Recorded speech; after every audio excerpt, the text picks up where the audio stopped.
Do millionaires get self-sabotage? What's up, everybody? Dustin here from Manifestation Academy. And I remember when I looked at successful people or people who have made it or doing really amazing, and I always thought like, oh, that person's got it made. They got their life figured out. Everything's like squared away. They know what they're doing. They're centered. They're everything, right?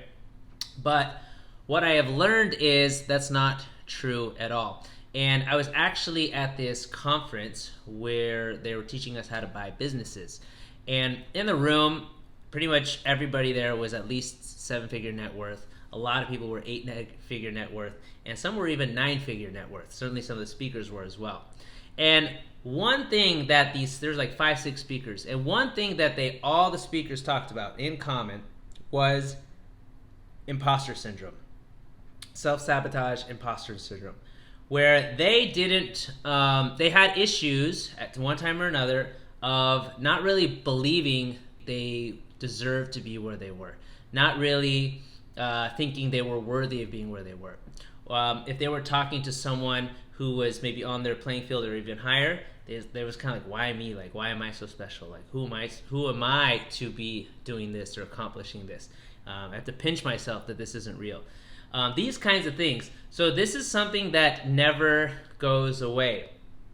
No matter how successful, how wealthy you are, it never goes away. In fact, arguably it can get even worse, because if you really don't believe you are supposed to be this successful, this wealthy, and you become that, and then the more you become it, the more there's that pressure, it can be even more self-sabotaging.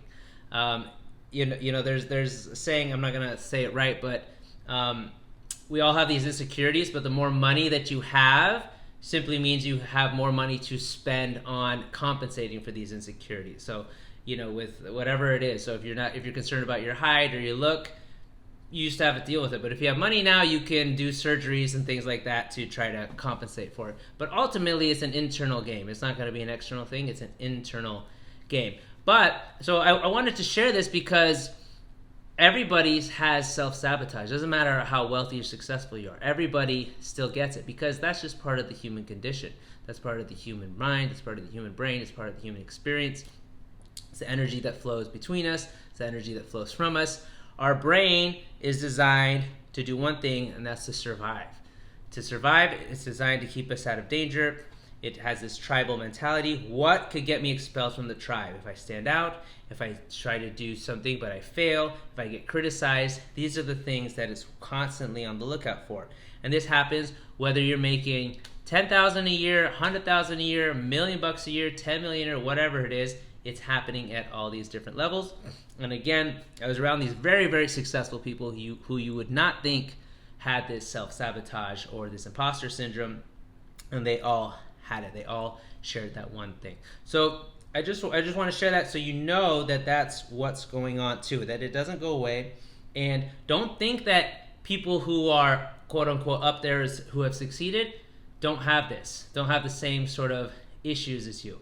And in fact, they maybe have it at a bigger scale, because the more money you make, money is energy. The more money you make, the more responsibilities there are, the more pressure there is, the more sometimes people are trying to come at to try to attack it or whatever for different reasons. So just to keep those things in mind. So if you want to reach those levels of success or reach those areas, one of the important things to do is to prepare oneself for it. So ultimately, you're going to need a system that helps you with your mindset.